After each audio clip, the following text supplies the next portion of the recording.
आवाज़ ठीक होगी इसमें? अस्सलाम वालेकुम। अस्सलाम वालेकुम। दुरूद शरीफ पढ़ लें।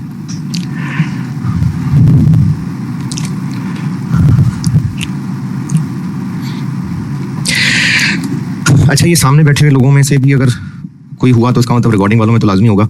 आप में से कौन है जो बीएफडी पहली दफ़ा पढ़ रहा है? अच्छा, सारी पहली दफ़ा पढ़ रहे हैं। और इनमें से कौन है जो एमएफए पढ़ के आया कैफ में?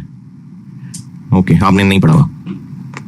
अच्छा, चलिए फिर रिकॉर्डिंग में भी बहुत सारे ऐसे ही होंगे। ठीक है, मैं फिर वो एनपीवी आईआरआर 0 से पढ़ाता हूँ, वरना अब ना वो एमएफए में उन्होंने डाल दिया एनपीवी आईआरआर, तो वो बेसिक बहुत सारा आता ही होता है, तो वो बस रिवाइज करा के आगे बढ़ सकता हूँ। लेकिन क्योंकि आप लोगों ने नहीं पढ़ा हुआ तो इसलिए फिर मैं 0 से ही करा रहा हूँ।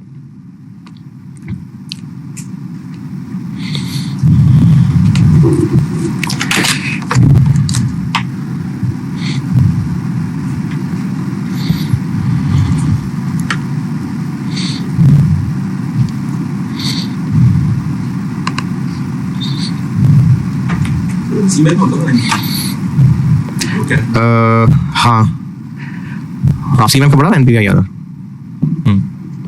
नहीं पढ़ा लोगों ने, कोई बात नहीं, 0 से ही पढ़ाता हूँ। अच्छा, मैंने पिछली क्लास में एंड किया था पेबैक वाला ना।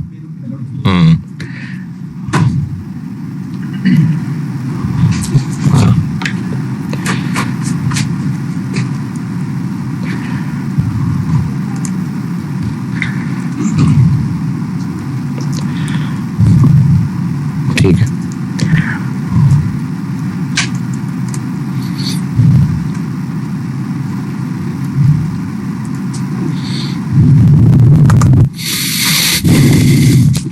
वो बेसिक टेक्निक्स मैंने करा दी थी। अब मैं एडवांस वाली टेक्निक्स करा रहा हूं जिसको मैंने नाम दिया था डिस्काउंटेड कैश फ्लो टेक्निक्स।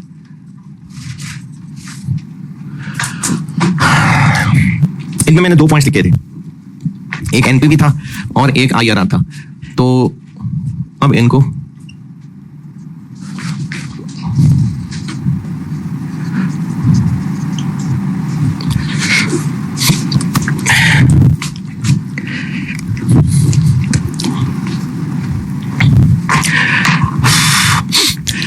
अच्छा, ये 2 टेक्निक्स थी ना एनपीवी, ये पिछली क्लास में मैंने बताई थी, एनपीवी और आईआरआर।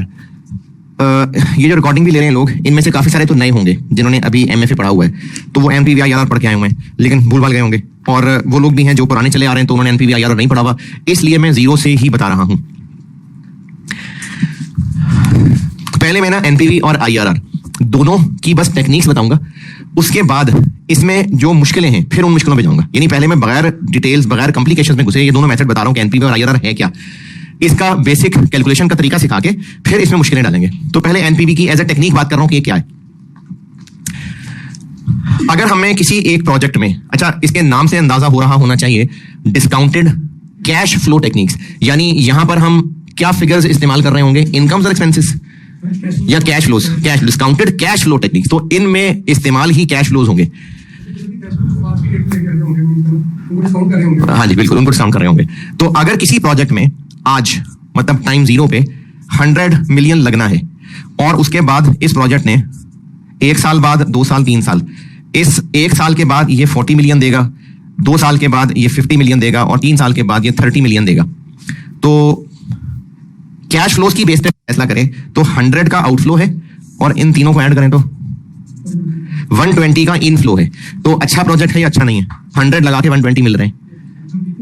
अच्छा इसलिए नहीं कह सकते कि पिछले क्लासेस में डिस्काउंटिंग पढ़ाई थी, time value of money exist करती है, तो इसका मतलब है कि साल बाद का 40, 2 साल बाद का 50, 3 साल बाद का 30 100 से कंपेरेबल नहीं है, क्योंकि ये मुख्तलिफ पॉइंट्स पे खड़े हुए हैं। अगर किसी 2 लोगों का कंपैरिजन करके ये फैसला करना है कि इनमें से हाइट किसकी ज्यादा है, तो या तो उनकी हाइट मेजर कर लें, और अगर साथ कंपेयर करके फैसला करना है तो दूर दूर खड़े हो जाएगा, नहीं ना, एक पॉइंट पे लाना पड़ेगा। तो हमें इनको कंपेरेबल बनाने के लिए एक पॉइंट पे लाना पड़ेगा, क्योंकि साल बाद के 40 इज नॉट इक्वल टू आज के 40, 2 साल बाद के 50 नॉट इक्वल टू आज के 50। तो इनका कंपैरिजन 100 के साथ सही नहीं है, बल्कि 120 कहना ही सही नहीं है, क्योंकि 120 तो हमने इनको ऐड कर लिया, जबकि हैं डिफरेंट पॉइंट्स के ऊपर। ऐड तो तब करें जब एक साथ आए। तो इसलिए कंपैरिजन बनाने के लिए हमें इस 40, 50 और 30 की प्रेजेंट वैल्यू निकालनी पड़ेगी। इस 40 की प्रेजेंट वैल्यू आ गई लेट्स से 36, इस 50 की प्रेजेंट वैल्यू आ गई लेट्स से 41 और इसकी प्रेजेंट वैल्यू आ गई लेट्स से 19। इनका अब टोटल करें 96। 100 लगा के 96 मिलेगा तो वर्थवाइल है? नहीं है। ये हम तब फैसला कर सके जब हमें इन सबको एक पॉइंट पे लाना पड़ा, और ये फिगर्स उनकी प्रेजेंट वैल्यूज हैं। और 96 को 100 से कंपेयर करने की बजाय अगर हम इन सबका नेट टोटल कर लें तो क्या आ जाएगा? -4। -4 का मतलब है कि पैसे जितने लगाएंगे उससे ज्यादा नहीं मिलेंगे, कम मिलेंगे। तो अब हम कहेंगे कि हाँ, ये सही नहीं है। तो एनपीवी टेक्निक का मतलब है कि जितने भी प्रोजेक्ट के कैश फ्लोज हैं उनकी प्रेजेंट वैल्यूज निकालें और उनका नेट टोटल करें, तो जो आंसर आएगा वो एनपीवी है। तो एनपीवी होती है net total present value relevant. चूंकि डिसीजन मेकिंग पढ़े ना, तो मैंने लेक्चर 1 में आपको रेलेवेंट का कॉन्सेप्ट दिया था और 4 बुनियादी बातें बताई थी रेलेवेंट पहचानने के लिए। इस प्रपोजल की वजह से जो इनफ्लो होगा, इस प्रपोजल की वजह से जो आउटफ्लो होगा, एक आउटफ्लो होना था, इस प्रपोजल की वजह से बच जाएगा, उसको हम रेलेवेंट इनकम मान रहे थे। और अब इसकी जबान में बात करूं तो उसको रेलेवेंट इनफ्लो लेंगे।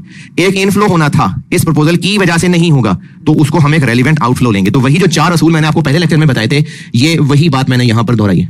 Relevant cash flows expected from the project. तो एनपीवी निकालने के लिए कैश फ्लोज की प्रेजेंट वैल्यू का नेट टोटल करना है। अब इसमें 2 मसले इन्वॉल्व हैं। एक, कौन से कैश फ्लोज, तो उसका जवाब मैंने दे दिया, रेलेवेंट कैश फ्लोज। दूसरा मसला, डिस्काउंट किस रेट पे करना है, तो इसके लिए हम लेंगे discounted eight required rate of return. Required rate of return से क्या मुराद है, ये इंशाल्लाह ना आज ही की क्लासों में ये मैं कुछ देर तक बताता हूं कि रिक्वायर्ड रेट ऑफ रिटर्न से क्या मुराद है। तो प्रोजेक्ट की एनपीवी होती है उससे मिलने वाले रेलेवेंट कैश फ्लोज और उनकी डिस्काउंटिंग के लिए रिक्वायर्ड रेट ऑफ रिटर्न। एक तो ये रिक्वायर्ड रिटर्न का मतलब क्या है वो तो इंशाल्लाह आज ही बताऊंगा, लेकिन ये जो बात अब लिखने लगा हूं ना, ये आपको अगले चैप्टर में जाके बताऊंगा। अभी इसकी वजह नहीं समझाऊंगा, ये अगले चैप्टर में। ये जो रिक्वायर्ड रेट ऑफ रिटर्न है,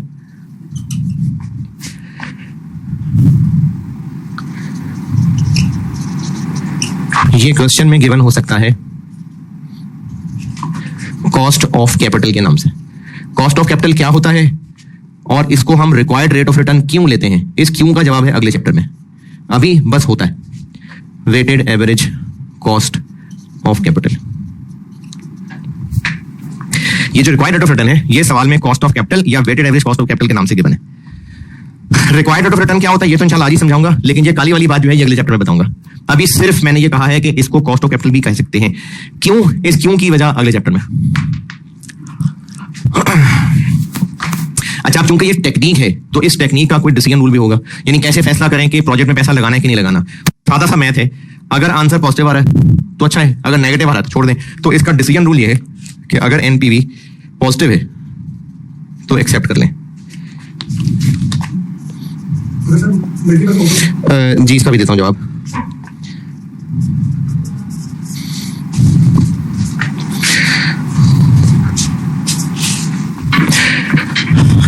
जीरो भी हो तो चलेगा। जीरो क्यों चलेगा ये भी जब मैं आपको रिक्वायर्ड रेट ऑफ रिटर्न आज की क्लास में बताऊंगा ना, तो इस क्यों की वजह आज बताता हूं। प्रोजेक्ट को एक्सेप्ट कर लेंगे अगर उसकी एनपीवी नेगेटिव नहीं है तो जीरो भी चल जाएगी। आलो के जीरो अच्छा नहीं है लेकिन चल जाएगा, पॉजिटिव बेस्ट है, लेकिन अगर जीरो भी है तो भी चल जाएगा।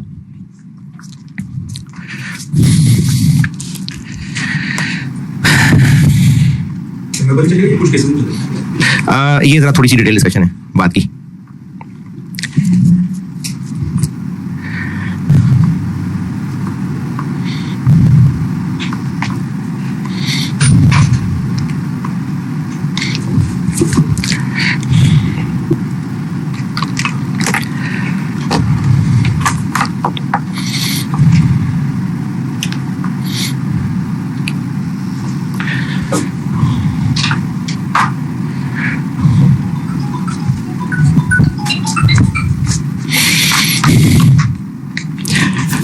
सवाल लिखें।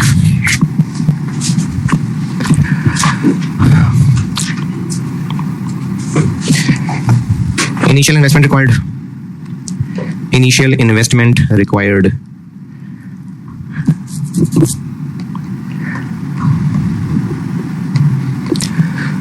$150 million, 150 million।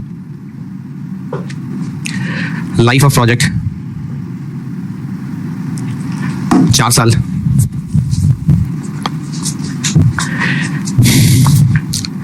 Relevant cash inflows वालेकुम अस्सलाम। Relevant cash inflows. अच्छा, बल्कि ऐसे करें कि जरा पेज मैनेज हो जाएगा। ईयर 1 2 3 4 रेलिवेंट इनफ्लोज और आउटफ्लोज, ये लिख लें।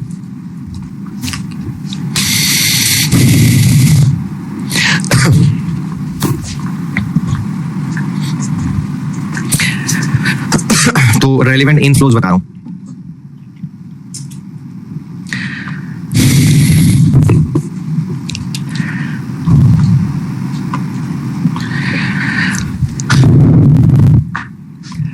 ठीक है, वो बना लिए 4 कॉलम। इनफ्लोज बता रहा हूं। 90 मिलियन, 90 140 मिलियन,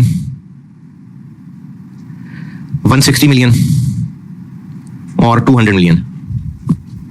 आउटफ्लोज बता रहा हूं। 40 मिलियन,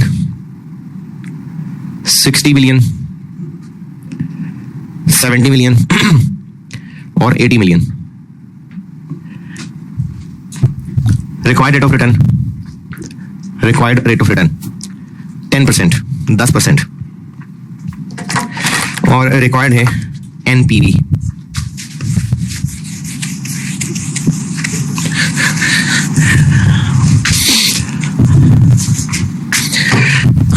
अच्छा, इसके लिए ना फॉर्मेट, एक मुनासिब सा फॉर्मेट ये है कि 0 1 2 3 4, ये मैंने टाइम लाइन बना ली, ईयर्स नहीं लिखे हैं, टाइम लाइन बनाई है। कैश फ्लोज क्या क्या है? इनफ्लोज जी 90 140 160 200। आउटफ्लोज 40 60 70 और 80। और इसके अलावा शुरू में जो इन्वेस्टमेंट चाहिए थी वो भी तो 150। चूंकि इन सबकी डिस्काउंटिंग करनी है तो हर एक की अलग अलग डिस्काउंटिंग करने की बजाय पहले जो एक पॉइंट ऑफ टाइम पे कैश फ्लोज लिखे हुए हैं उनका नेट कर लेते हैं। देखें, इसको अलग डिस्काउंट करें, इसको अलग डिस्काउंट करें, डबल होगा काम। तो इनको पहले कर लेते हैं नेट। 150 50 80 90 और 120।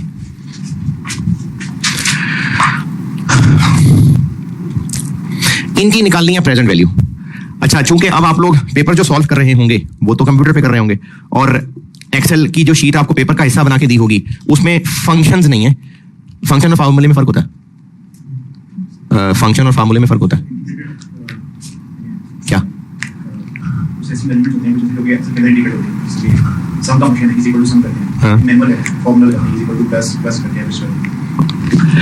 मतलब हम कोई फंक्शन ऐसा बनाते हैं जिसमें वो वैल्यूज की रेंज देके वो फिगर्स खुद ब खुद जो प्रोसेस करना है वो कर देता है। और फार्मूला ये है कि आप लिखेंगे इक्वल टू फलाना प्लस फलाना प्लस फलाना माइनस फलाना, खुद से लिखना पड़ेगा। तो आपको जो शीट मिलेगी उसमें फंक्शंस नहीं है, फार्मूले लगा सकते हैं। अब जब इसकी डिस्काउंटिंग करनी है, कैलकुलेटर पे जरा काम थोड़ा सा इस लिहाज से आसान था कि आप हर एक की प्रेजेंट वैल्यू कैलकुलेटर के ऊपर ही पुट करें, सारी लंबा फार्मूला लगाएं, इक्वल दबाएं, सारा आंसर आ जाएगा। लेकिन अब आपको एक्सेल की शीट पे इसकी हर एक की अलग अलग प्रेजेंट वैल्यू चाहिए।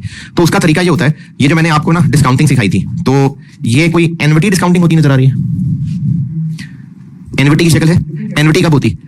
तो इसलिए डिफरेंट कैश फ्लोज हैं तो हर एक पे अलग पावर डिस्काउंटिंग लगेगी। यानी अगर एक्सेल के बगैर बताऊं तो इसके ऊपर पावर 50 1 प्लस 10 बोला मैंने, पावर -1। इसके ऊपर 80 1 प्लस 10% पावर -2। इसके ऊपर 90 1 प्लस 10 पावर -3। इसके ऊपर पावर -4। ये जो साथ ब्रैकेट है ना, ये चीज इसको कहते हैं डिस्काउंट फैक्टर। सिर्फ इसको सॉल्व करें, सिर्फ इसको, सिर्फ इतने को, 50 नहीं, सिर्फ इतने को, यानी 1.1 की पावर -1। तो इसका आंसर आएगा 0.909। 3 डेसिमल तक रुक जाए तो 0.909 है, और आगे चलना है तो मजीद बढ़ता जाएगा। तो एक रीजनेबल प्रेजेंटेशन ये है कि सारे कैश फ्लोज टाइमलाइन पे प्लॉट किए, फिर लिखा डिस्काउंट फैक्टर। इसकी प्रेजेंट वैल्यू निकालनी है तो इसका फैक्टर बस 1 है। इसके लिए 1 प्लस 10% पावर -1, उसका आंसर आया 0.909। इसका फैक्टर कैसे निकाला? 1 प्लस 10% पावर -2, 0.826। इसका फैक्टर 0.683।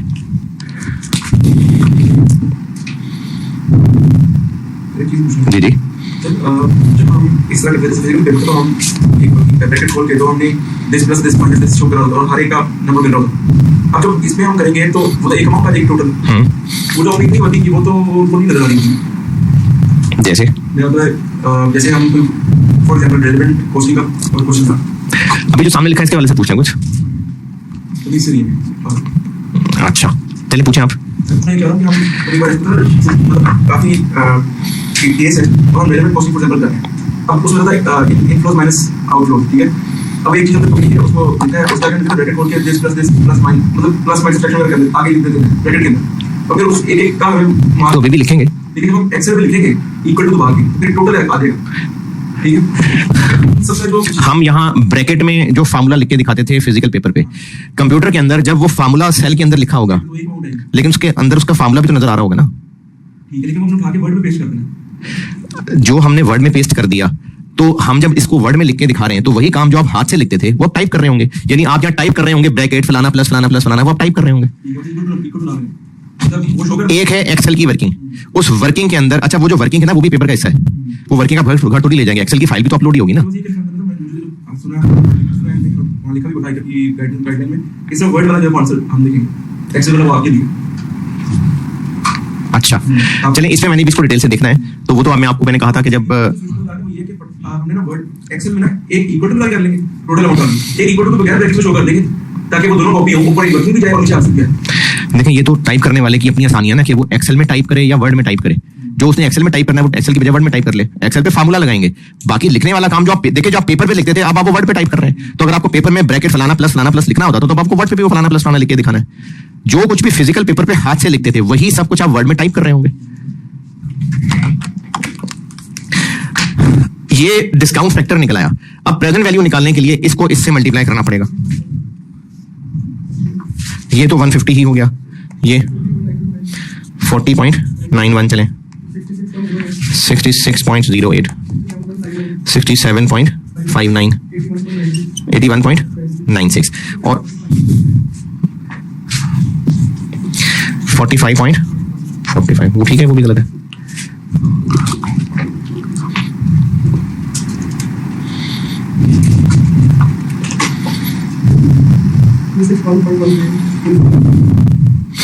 अब एनपीवी है तो ये सारी पीवीज हैं, इनका नेट टोटल कर लेंगे तो वो एनपीवी बन जाएगा।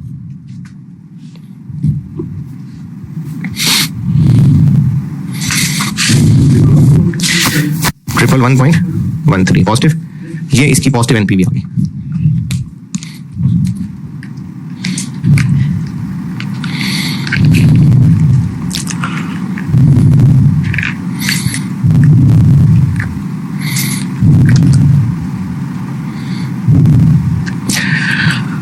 अच्छा अगर तो आप वैसे तो उम्मीद पूरी है कि आप जब दिसंबर 24 में पेपर देने जाएंगे तो बीएफडी जो है वो ऑनलाइन ही होगा, लेकिन इन केस ना हुआ, इन केस कोई बात नहीं और कुछ राउंडिंग ऑफ डिफरेंस कोई मसला नहीं है, चले 0.8 कर लेते हैं। इन केस फिजिकल हुआ, इन केस तो ये बार बार पावर रख के कैलकुलेट करेंगे जैसे मैंने भी कैलकुलेट करवाया, टाइम जाया होगा। और अगर और जो कि ज्यादा चांसेस हैं कि वाकई ऑनलाइन हो जाएगा तो एक्सेल पे कैसे ये कैलकुलेट करें उसके लिए आपको शॉर्टकट बताता हूं। पहले अगर फिजिकल हो गया, अगर हो गया तो बात कर रहा हूं, तो फिर कैलकुलेटर पकड़े, उस पर लिखें 1 इक्वल दबा दें, 1 लिखें और इक्वल दबा दें। अच्छा अब लिखें डिवाइड, डिस्काउंट रेट क्या है तो 1 प्लस 10% था ना तो वो हो जाएगा 1.1। अब लिखें 1.1 और जज्बाती होके नहीं, आहिस्ता आहिस्ता इक्वल दबाते जाएं दबाते जाएं दबाते जाएं दबाते जाएं, ये सारे फैक्टर आ जाएंगे। अगर फिजिकल पेपर हुआ तो, या चलो क्लास में बैठ के तो आप रजिस्टर भी कर रहे होंगे तो ये उसका शॉर्टकट है, ये उसका शॉर्टकट है। शॉर्टकट क्या किया मैं दोबारा बता रहा हूं, 1 लिखा, उसके बाद इक्वल दबाया, उसके बाद दबाया डिवाइड और 1.1। और अगर डिस्काउंट रेट 12% होता तो 1.12, 8% होता तो 1.08। उसके बाद इक्वल दबाते जाएं दबाते जाएं दबाते जाएं दबाते जाएं, सारे आते जाएंगे।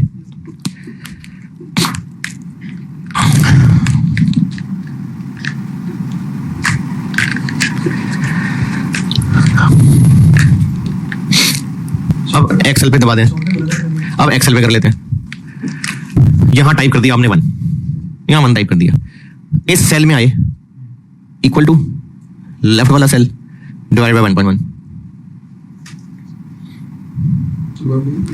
यहां पर 1 लिख दिया, इधर इस सेल में 1 टाइप हो गया, इस सेल में आए इक्वल टू लेफ्ट वाला सेल वो से की से डिवाइडेड बाय 1.1। उसके बाद आप इसी फार्मूले को आगे सब में पेस्ट कर लें तो हर सेल के अंदर पिछला फैक्टर डिवाइडेड बाय 1.1 होता जाएगा, तो वो सारे फैक्टर निकल आएंगे।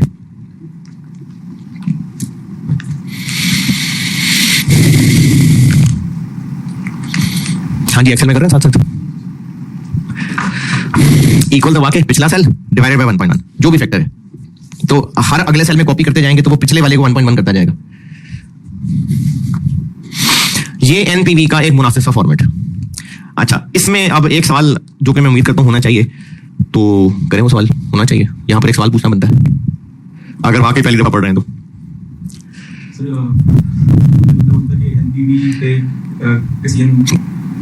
कैलकुलेशन क्या है, डिसीजन कैसे बन रहा है? अरे वो तो देखो भाई, पॉजिटिव का मतलब है जितने पैसे लगाए थे उससे ज्यादा आ रहे हैं, तो सीधी सी साइंस है। और एक सवाल होना चाहिए, चले मैं हिंट देता हूं। ये मैंने ऊपर 0 1 2 3 4 ईयर्स 1 2 3 4 नहीं लिखा, टाइम लाइन मैंने 0 1 2 3 लिखी है, यानी ये 0 1 2 3 4 ये टाइम लाइन है। चले अब बताएं, सवाल पूछना चाहिए।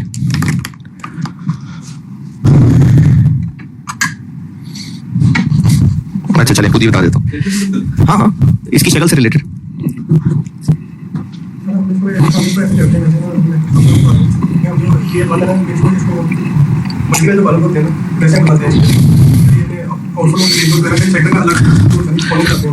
है हाँ, ये ले लिए फिर बना लिया। अच्छा अच्छा,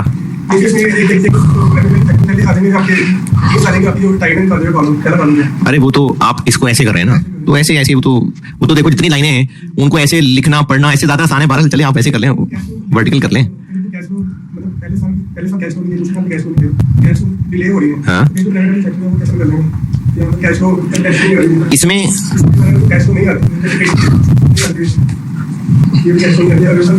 बताएं, वो आगे मैंने अब आगे उड़ा दिया मैंने, 2 के कैश उड़ा दिया। अब बताएं क्या करूं, अब बताएं क्या पूछना चाह रहे हैं। कर दिया ना, 2 खाली कर दिया। और बताएं तो अब क्या पूछना चाह रहे हैं, क्या कैसे पता चलेगा? 2 पे कोई कैश फ्लो नहीं है, 0 कर दिया बस, तो 0। उसकी वजह से अब ये पॉइंट 826 उठ के उधर नहीं चला जाएगा, वो अपनी जगह ही रहेगा क्योंकि ये इसका है। ये कह रहे थे। अच्छा भाई, मैं ये पूछना चाह रहा था, ये क्या लिखा हुआ था?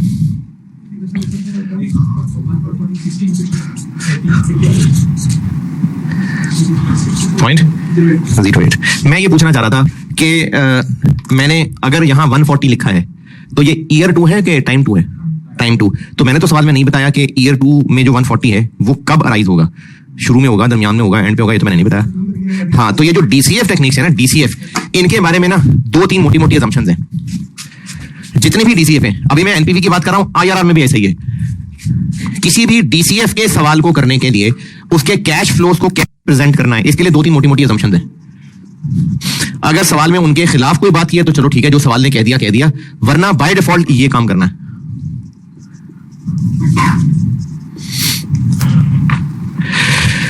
अच्छा, वैसे तो मैंने बुक में लिखी हुई है, लेकिन मैंने पहले भी शायद कहा था कि जिनको रजिस्टर पे साथ साथ नोट्स बनाने का दिल होता हो तो मैं वैसे भी बता दिया करूंगा। तो एक असम्पशन ये है, ज़बानी बताऊंगा, आप लिख लें।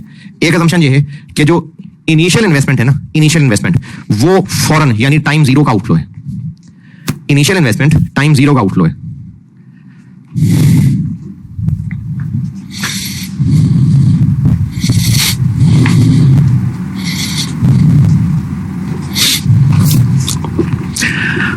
दूसरी बात, इनिशियल इन्वेस्टमेंट होते ही प्रोजेक्ट वर्किंग कंडीशन में आ जाएगा, यानी प्लांट 0 पे ही वर्किंग कंडीशन में आ जाएगा। इन्वेस्टमेंट हुई, फौरन प्लांट 0 वर्किंग कंडीशन में आ गया, फौरन ऑपरेट करना शुरू कर दिया, यानी पहले साल से ही प्लांट ऑपरेशन शुरू कर देगा। दूसरी असम्पशन ये बताई है कि प्लांट सेटअप फौरन वर्किंग कंडीशन में आ जाएगा, यानी ईयर 1 से ही ऑपरेटिंग शुरू हो जाएगा।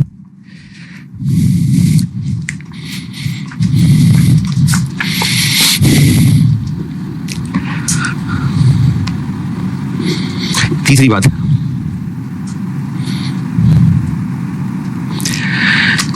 कैश फ्लोज ईयर एंड पे अगर होंगे यानी जिस भी ईयर का कैश फ्लो बताया हुआ है वो उस ईयर के एंड पे अकर हो रहा होगा।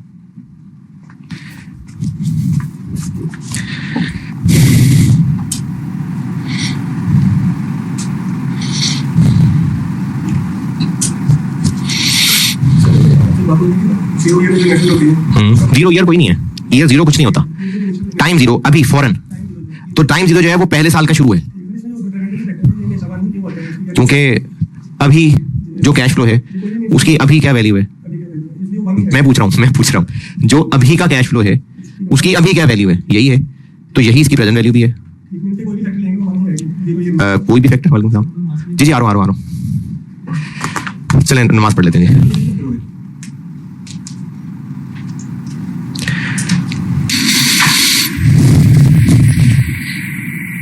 आवाज आ रही है? मैं तो बोला ही नहीं अभी। अब आइए। अच्छा जी, नमाज से पहले क्या बात हो रही थी? हाँ, अजम्पशन बता रहा था। तो एक अजम्पशन ये बताई थी कि इनिशियल इन्वेस्टमेंट फौरन चाहिए होगी, यानी जीरो पे। दूसरी बात ये की थी कि इन्वेस्टमेंट होते ही प्लांट वर्किंग कंडीशन में आ जाएगा, फौरन ऑपरेशन स्टार्ट कर देगा, यानी ईयर 1 से ही ऑपरेशन शुरू हो जाएंगे। और तीसरी बात ये बताई थी कि जितने भी कैश फ्लोज हैं वो जिस ईयर का कैश फ्लो होगा उसके एंड पे आकर होगा। ये अजम्पशन है। अगर इसके अलावा कुछ हुआ तो सवाल वाला बताएगा। जी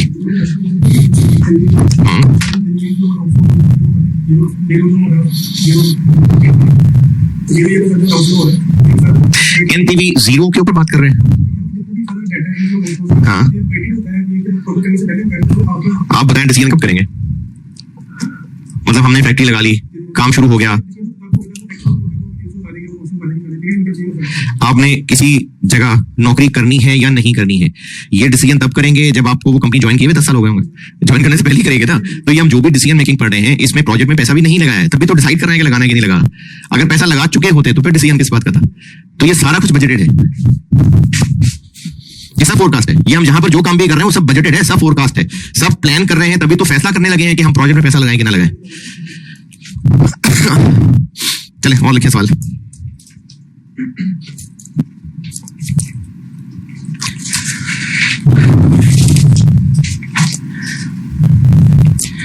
इनिशियल इन्वेस्टमेंट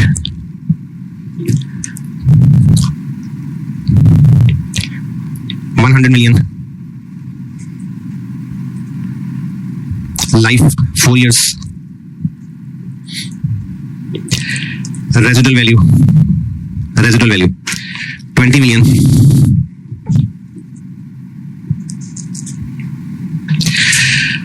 अच्छा मैंने ना अभी यहाँ पर ज़बानी एक बात बोली थी, अगर आप इसको लिखना चाहें तो लिख लेना। मैंने ज़बानी ये बात बोली थी कि अब हमने ये कैश फ्लोज जो लेने हैं वो रेलिवेंट वाले लेने हैं, और रेलिवेंट वही 4 बातें हैं। वही 4 कौन सी? इस प्रोजेक्ट की वजह से जो इनफ्लो होगा रेलिवेंट इनफ्लो है, इस प्रोजेक्ट की वजह से जो आउटफ्लो होगा रेलिवेंट आउटफ्लो है। एक आउटफ्लो होना था, इस प्रोजेक्ट की वजह से बच जाएगा, वो रेलिवेंट इनफ्लो लेंगे। एक इनफ्लो होना था, इस प्रोजेक्ट की वजह से जाया हो जाएगा, उसको रेलिवेंट आउटफ्लो लेंगे। ये रेलिवेंट वही 4 बातें मुराद हैं। अगर आप ये बात दोबारा लिखना चाहें तो लिख लें। यहां पर कैश फ्लोज हमने लेने हैं रेलिवेंट वाले। मैं अभी ना अभी लेक्चर 5 में ही मैं आपको कुछ मिसालें लिखवा भी दूंगा रेलिवेंट की, जरा पहचानने में आसानी हो जाएगी। लेकिन वो जो 4 बातें बताई थी ना शॉर्ट टर्म डिसीजन मेकिंग में, वही 4 बातें यहां भी लगेंगी। ये बात आपको अगर पक्की समझ आ रही है तो ओके, नहीं तो लिख लें ये बात।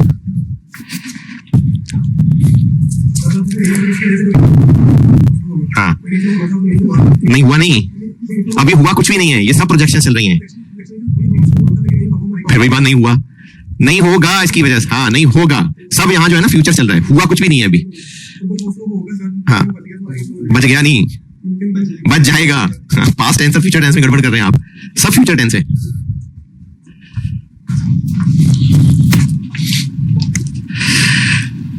अच्छा जी, क्या लिखा? रेजिडुअल वैल्यू 20 मिलियन, सेल्स, और सेल्स बता रहा हूं यूनिट्स में। ईयर 1 5 मिलियन यूनिट्स हैं ये, और 1 मिलियन बढ़ा दें। Year 2 6 million, year 3 7 million, year 4 8 million. 5 million 6 million 7 million 8 million. Sale price per unit, sale price per unit 20 रुपए 20।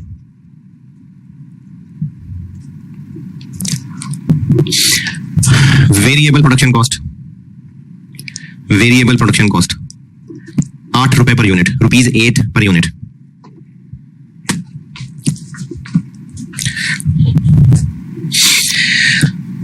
Allocated fixed costs. कोई खर्चा जब एलोकेटेड होता है ना, तो इसका मतलब है वो सेंट्रली कहीं होना है, हो रहा है, हुआ करता है। बस पहले वो बंटता था, तो पहले हो सकता है 4 फैक्ट्रीज को बंटता था, अब वो 5 पे बंटना शुरू हो जाएगा। ये सेंट्रल होने वाला खर्चा है जो बस वैसे ही एलोकेट होता है। जैसे अगर किसी घर का किराया, पहले वहां पर 4 लोग रहते थे, वो 4 लोग वो किराया शेयर करते थे। अब अगर 5वां भी उनके साथ मिल जाएगा आके, तो घर का किराया बढ़ जाएगा। घर का किराया वही होगा, बस अब वो 5 को एलोकेट हो रहा होगा। तो एलोकेट खर्चा जो होता है वो होता है जो सेंट्रली हो रहा है, बस वैसे ही इसको बंट जाएगा। तो allocated fix costs 15 million per year, 15 million per year. Incremental fix costs, incremental fix cost 10 million per year. Incremental fix cost 10 million per year.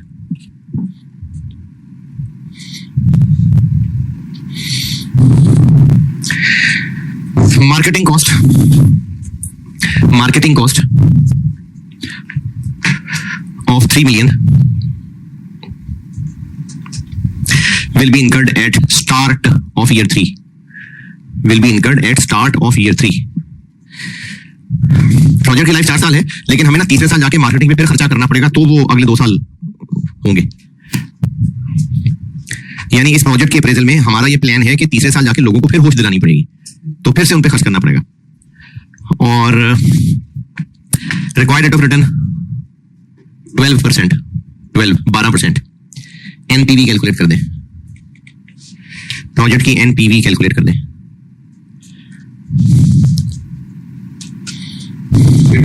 जी 12%।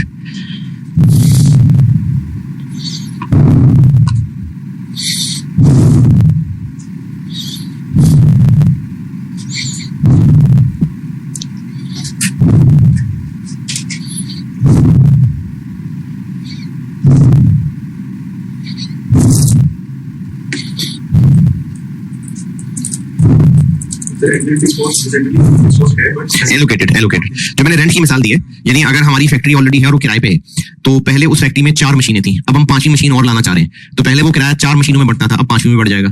तो क्या ओवरऑल किराया बढ़ जाएगा?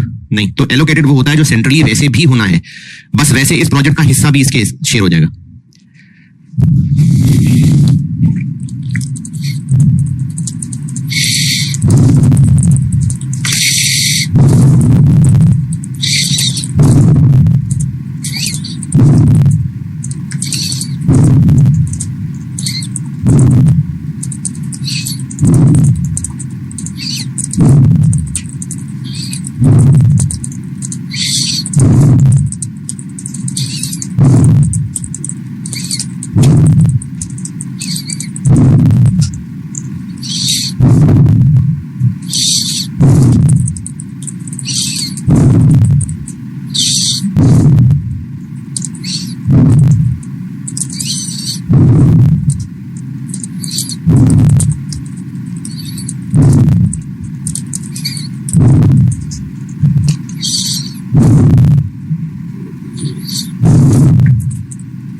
मुझे तो आपने सोचना है।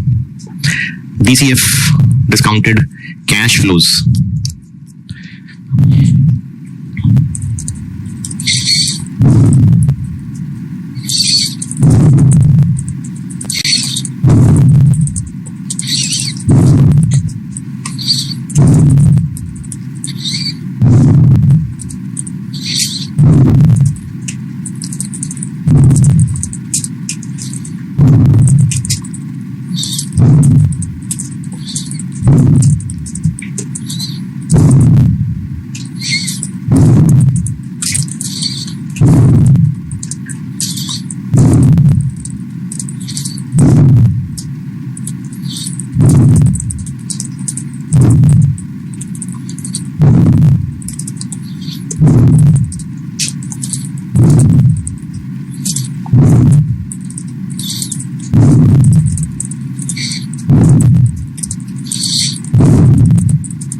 जी डन। अच्छा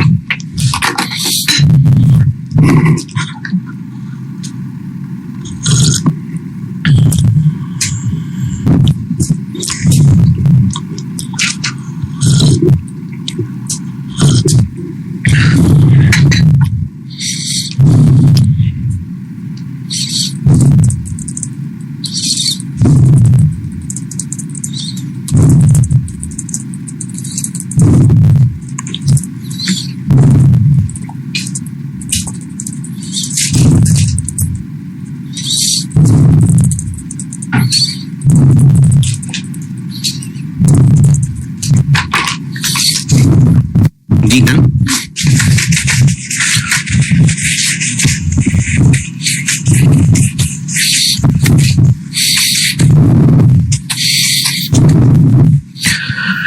अच्छा अब ना वर्ड पे टाइप करते हुए आपको एग्जामिनर को ये तो बताना पड़ेगा कि तुमने जो प्राइस बताई है 20 रुपए, मैं उसको तुम्हारे दिए हुए यूनिट से मल्टीप्लाई कर रहा हूं। ये तो ब्रैकेट में लिख के बताना पड़ेगा। बाकी मल्टीप्लाई करने के बाद यहां आंसर लिख दे। पहले साल 160। इसी तरह वेरिएबल प्रोडक्शन कॉस्ट, ये भी एग्जामिनर को ये तो बताना पड़ेगा कि तुम्हारी दी हुई यूनिट्स की फिगर को मैं 8 रुपए से मल्टीप्लाई कर रहा हूं।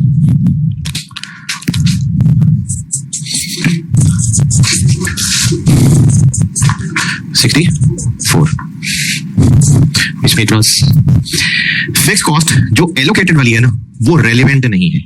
क्यों? संक नहीं है, संक नहीं है, कमिटेड कह सकते हैं, संक नहीं है। संक होती है जो पास्ट में हो चुकी होती है। ये जो नाम अभी मैंने लिया ना, ये मैं भी लिखा देता हूं नाम। अगर हम ये नया प्लांट लगाएं या ना लगाएं, एलोकेटेड वो है, जैसे मैंने मिसाल रेंट की दी है, वो वैसे भी पढ़ना है। एलोकेटेड का मतलब है पहले वो 4 प्लांट्स में डिवाइड होता था, वो 5 में हो रहा होगा। तो ये वो 5वां प्लांट है जिसके हिस्से में 15-15 मिलियन आ रहा है। ये टोटल हो सकता है कि फैक्ट्री का रेंट 75 मिलियन हो, पहले वो 4 प्लांट्स में डिवाइड होता हो, अब वो 5 में डिवाइड हो रहा है, तो इसका हिस्सा 15 मिलियन आ गया। तो अगर ये प्लांट ना भी लगाए तो वो 75 मिलियन नहीं पड़ेगा क्या? पड़ेगा। इसलिए 15 मिलियन रेलिवेंट नहीं है। इंक्रीमेंटल नाम से पता चल रहा है कि इसकी वजह से वो एक्स्ट्रा है, तो वो रेलिवेंट है 10 मिलियन। मार्केटिंग के ऊपर हम खर्चा करेंगे ईयर 3 के शुरू में। ये ईयर 1 2 3 नहीं लिखे हुए, ये टाइम 1 2 3 है। और ईयर 3 का स्टार टाइम लाइन पे कहां है? पॉइंट 2। ये ईयर 1 है, ये ईयर 2 है, ये ईयर 3। ये हेडिंग में नहीं लिख रहे होते, वैसे मैं आपको बता रहा हूं। ये ईयर 4 है। तो ईयर 3 हमारी अजम्पशन ये है कि हर साल का कैश फ्लो उसके एंड पे आता है, इसलिए ईयर 3 वाले कैश फ्लो हम यहां लिख रहे थे। लेकिन जो मार्केटिंग है वो ईयर 3 के शुरू में है, तो टाइम लाइन पे वो यहां प्लेस नहीं है, वो यहां प्लेस है। ये टाइम लाइन है, तो यहां 3 आएगा। और जो हमने प्लांट लगाना है 100 और एंड पे 20। 100 50 59 74 106 और डिस्काउंट फैक्टर 12% पे 1 893 797 712 636 100 44.65 47.02 52.69 67.42 और इन सब की नेट प्रेजेंट वैल्यू बन जाएगी 111.71।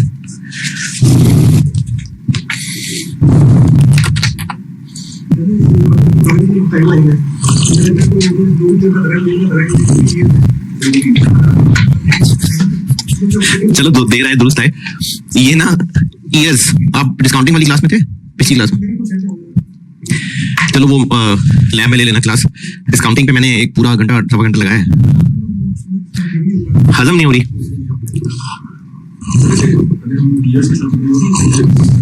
वो है ही नहीं ना।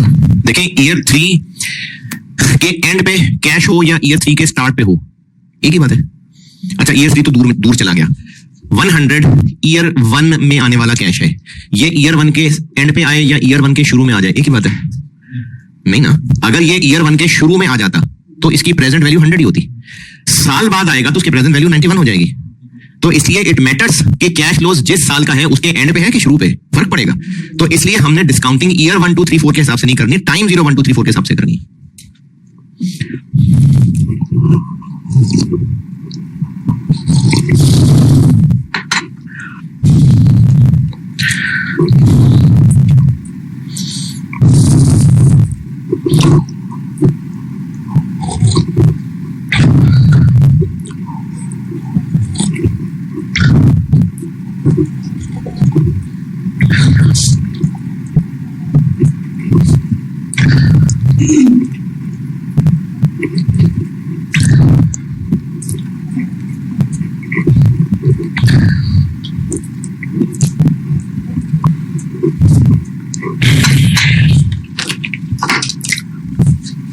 और बताएं इसमें कोई भी कंसेप्चुअल अगर इख्तलाफ कंफ्यूजन है तो। जो प्रोडक्ट बनाने के हमने करते थे शायद मेजर की इतने बड़े थी 0 लिखो देखो 1 के ऊपर इतना हम स्टार्टिंग इन्वेस्टमेंट स्टेशन में करते थे तो 1 के ऊपर नेगेटिव तो फाइनली सही कह रहा हूं मैं।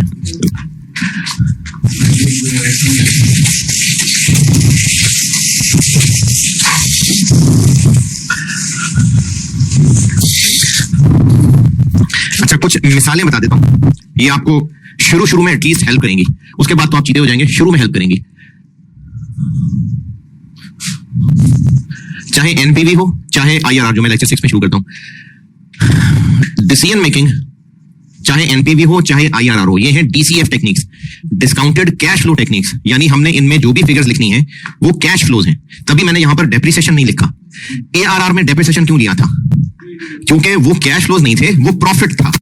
कैश फ्लोज टेक्निक में सिर्फ कैश फ्लो आने हैं, और कैश फ्लोज भी वो जो इस प्रोजेक्ट से रेलेवेंट है। और रेलेवेंट पहचानने के लिए वही 4 बातें, इस प्रोजेक्ट की वजह से इनफ्लो होगा, हुआ था नहीं होगा, इस प्रोजेक्ट की वजह से आउटफ्लो होगा। एक आउटफ्लो होना है, अगर प्रोजेक्ट ना होता तो वो हो जाता, इस प्रोजेक्ट की वजह से वो बच जाएगा, वो रेलेवेंट इनफ्लो है।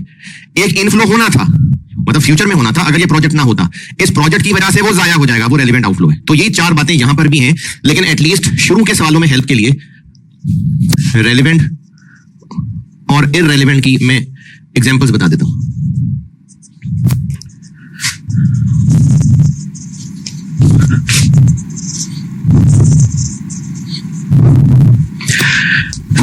वो कैश फ्लो जो इस प्रोजेक्ट के डिसीजन लेने से पहले हो चुका, जैसे ये सारा डाटा, ये कैसे पता चला कि 5 मिलियन यूनिट्स और 6 मिलियन यूनिट्स और 7 मिलियन यूनिट्स, अभी जो मैंने सेल्स बताई थी, कैसे पता 5 6 7 8 कैसे एस्टिमेट किया? बच्चे से कहा बेटा कोई सी भी फिगर्स बोलो, उसने गिनती चलानी शुरू कर दी है। पास्ट ट्रेंड, अगर हम काम ही पहली दफा शुरू कर रहे हैं तो हमने किसी रेलेवेंट प्रोफेशनल से मार्केट सर्वे करवाया होगा, उसने सर्वे करके ये बताया होगा कि आपके इस प्रोडक्ट की मार्केट में इतनी डिमांड है। और ये कुछ सीए फर्म्स ये सर्वेज वगैरह का भी काम पकड़ती हैं, हो सकता है आप में से किसी ने ये सर्वेज वगैरह भी की हो, तो किसी प्रोफेशनल से सर्वे करवाया होगा, सर्वे करवा चुके, अब या तो उसकी फीस दे चुके हैं या कल परसों दे देंगे। तो वो जो फीस दे चुके, बेशक इस प्रोजेक्ट के लिए ही सर्वे करवाया था, लेकिन अगर ये प्रोजेक्ट हाँ हो या ना हो, वो फीस तो दे चुके ना, वो इस इवैल्यूएशन में एज एन आउटफ्लो लिखे। क्यों नहीं? ये नाम नहीं पूछना चाह रहा, क्यों नहीं? ये प्रोजेक्ट हो या ना हो, वो फीस तो दे चुके, हमने रेलेवेंट वो लेनी होती हैं जो इस प्रोजेक्ट की वजह से होगा। और इसी को दूसरे जुमले में लूं, ये प्रोजेक्ट नहीं होगा तो फिर वो नहीं होगा। वो रेलेवेंट है जो इस प्रोजेक्ट के होने से हो रहा है। अगर प्रोजेक्ट ना होता तो वो कैश फ्लो ना होता, तभी तो मैंने यहां पर 15 मिलियन नहीं लिया। क्यों नहीं लिया? वो तो होना ही होना है, वो तो ये प्रोजेक्ट ना भी हो, पहले वो 4 मशीनों में डिवाइड होता था, वो 5 में हो रहा होगा, इसलिए उसको यहां कंसिडर नहीं किया। तो वो खर्चा जो इस प्रोजेक्ट के होने से पहले ही हो चुका, उसको कहते हैं संक कॉस्ट। वो रेलिवेंट नहीं होती, हो चुका, संक, लग चुका पैसा, पास्ट। इसी की थोड़ी टाइमिंग बदल लेते हैं। उस सर्वे करने वाले को हम सर्वे तो करवा चुके, पैसे अभी देने हैं, तो वो यहां पर क्यों रेलिवेंट ना ले? अभी देने हैं, दिए नहीं है। प्रोजेक्ट हो या ना हो, वो देने ही देने हैं, तो वो कमिटेड है। हर साल फैक्ट्री का रेंट देना ही देना है, उसमें 5वीं मशीन लगाएं ना लगाएं। इसीलिए मैंने 15 मिलियन को रेलिवेंट नहीं लिया, क्योंकि वो तो हर साल देना ही देना है।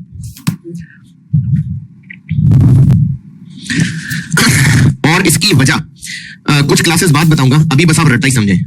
इंटरेस्ट,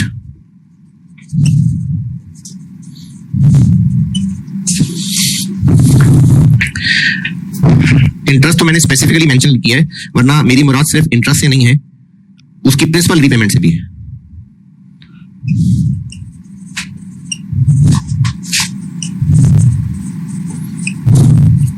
यानी लोन का लेना, लोन का वापस करना, वो रेलिवेंट नहीं है। क्यों नहीं है, ये कुछ क्लासेस बाद बताऊंगा।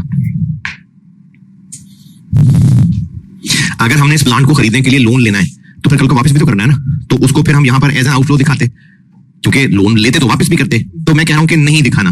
क्यों नहीं दिखाना, इसकी वजह कुछ क्लासेस के बाद है।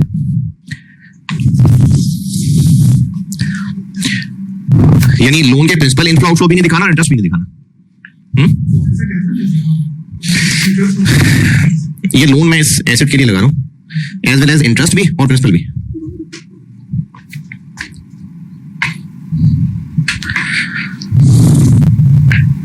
लेकिन जितने भी इंक्रीमेंटल कैश फ्लोज हैं वो रेलेवेंट है, क्योंकि इंक्रीमेंटल का वर्ड ये बता रहा है कि ये कैश फ्लोज ही तब होंगे अगर प्रोजेक्ट होगा, नहीं होगा प्रोजेक्ट तो फिर कैश फ्लोज भी नहीं होंगे, इसलिए हमको इंक्रीमेंटल कह रहे हैं।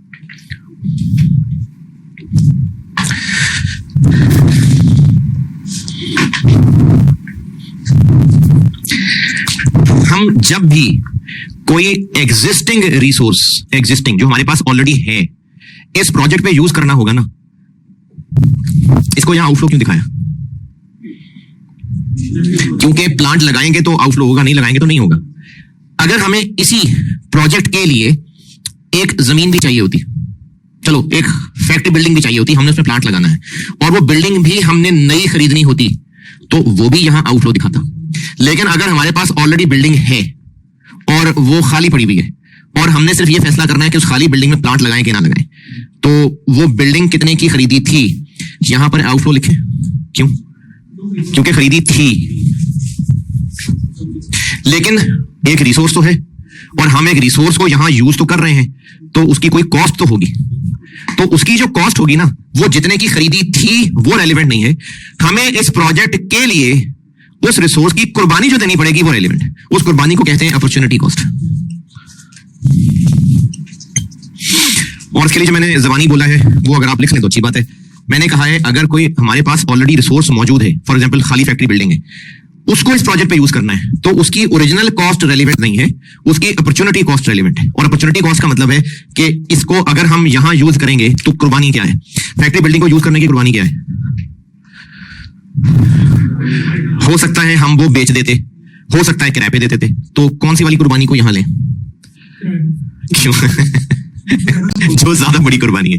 अगर हम किराए पे देते तो उसकी रिमेनिंग लाइफ तक हम किराया हो सकता है 40 मिलियन कमा लेते, लेकिन अगर बेचते तो क्या पता 50 मिलियन की बेच देते, तो ज्यादा बड़ी कुर्बानी है। तो अपॉर्चुनिटी कॉस्ट होती है सबसे बड़ी कुर्बानी।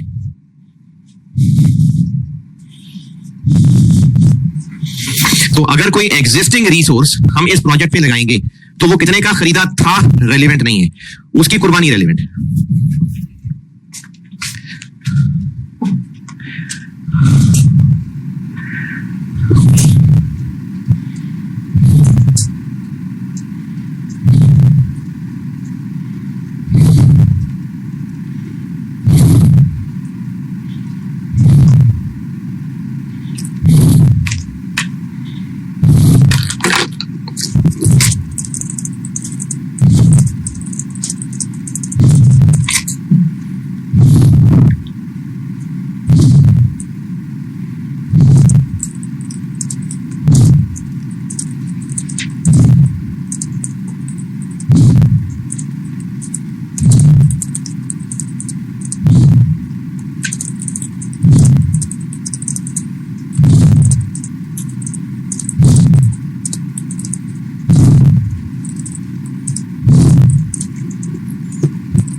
कि हम जो खर्चा इस प्रोजेक्ट के हाँ या ना करने से पहले कर चुके, जैसे मैंने फैक्ट्री बिल्डिंग की मिसाल दी है, यूनिट्स वाली नहीं, वो मैंने ये कहा था कि ये जो यूनिट्स का डाटा है ये हमने किसी मार्केट सर्वे से पता किया होगा ना, तो हमें किसी एक्सपर्ट ने मेहनत करके दी होगी, तो उस एक्सपर्ट को जो फीस दी होगी वो फीस दे चुके, वो सम कॉस्ट है। हाँ, तो इसी के लिए दी थी, इसी का सर्वे कराया था और सर्वे कराया था, लेकिन करवाया था, पैसा जा चुका। रेलिवेंट वो है जो इस प्रोजेक्ट की वजह से होगा, प्रोजेक्ट नहीं होगा तो वो कैश फ्लो नहीं होगा। तो वो जो उसको पैसे दे चुके, अगर हम फैसला करते हैं कि रहने दो, नहीं करते प्रोजेक्ट, तो उससे पैसे वापस ले लेंगे, वो तो गया पैसा। देखें, आपने ये फैसला करना है कि इस अटेम्प्ट में 2 पेपर देने हैं कि 3 पेपर देने हैं, और फैसला भी खर्चे की बेस पे करना है। तो क्या ये रेलिवेंट है कि आपने आर्टिकल्स रजिस्टर कराते हुए कितनी फीस दी थी? क्यों? वो तो थी ना, खत्म हो गई बात। रेलिवेंट हम देखें, डिसीजन मेकिंग में हम फॉरवर्ड लुक कर रहे हैं, बैकवर्ड लुक नहीं कर रहे। हम अब से आगे देख रहे हैं। देखें, मैंने इस दोराहे पे फैसला करना है कि लेफ्ट मुड़ूं कि राइट मुड़ूं, तो इसके लिए ये रेलिवेंट है कि पिछले किस शौक से गुजर के आए हूं। होगा तो सर्वे कराएंगे, हाँ, प्रोजेक्ट होगा तो सर्वे क्यों कराएंगे वैसे? सर्वे के तो ये तो पहले करवा रहे हैं सर्वे। हाँ, हम इस प्रोजेक्ट को करेंगे तो तीसरा चौथा साल अच्छा गुजारने के लिए मार्केटिंग का खर्चा करना पड़ेगा। हाँ, तो इसको मैंने आउटफ्लो लिया है, तो सर्वे का वर्ड चेंज कर देते हैं। ये खर्चा रेलिवेंट है क्योंकि हम ये प्रोजेक्ट करेंगे तो तीसरे साल खर्चा होगा, नहीं करेंगे तो नहीं होगा, तो इसलिए ये रेलिवेंट है।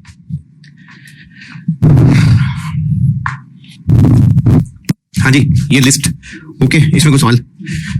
अच्छा, एनपीवी को मैं डिस्कशन यहीं ब्रेक लगाता हूँ। 6 में मैं IRR कराता हूँ।